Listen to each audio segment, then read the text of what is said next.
Habis Cuma, app tu macam mana? Kau tahu tak Fiverr ni $1 billion company? tahu bang. Tapi kita cuba compete bang. Habis Boleh. app dia macam mana, dah siap belum?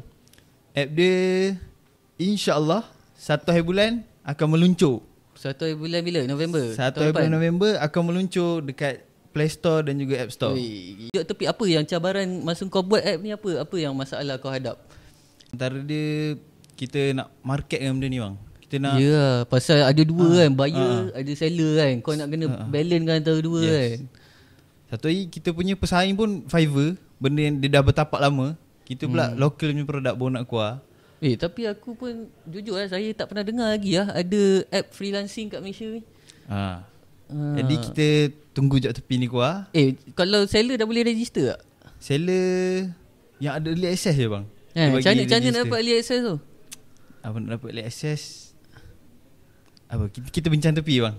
Selain tu boleh tak cerita sikit dalam job tepi ni kan, apa lagi features yang ada selain macam contoh saya pandai buat website kan. Ini saya boleh buka app tu, register, masukkan website saya, masukkan servis saya pandai buat website apa semua. Dan saya kena run ads ke apa-apa tak untuk dapatkan klien ke sistem tu carikan klien? Sistem tu cari yang kita klien. Kita just upload kita punya hasil kerja, contoh hasil kerja kita. Macam marketplace lah. Yes. Lagi satu, dia bukan ada freelance job dia macam ada online course, coaching. Contoh abang nak mancing tak bang? Mancing minat lah. Minat kaki. So mancing ni luas kan bang? Betul. Abang biasa mancing apa? Aku selalu suka casting lah. Casting haruan. Okay, ada orang reti casting, ada orang bottom, mancing udang kan. Betul. So kat sini abang boleh buat online coaching untuk orang yang baru nak belajar casting.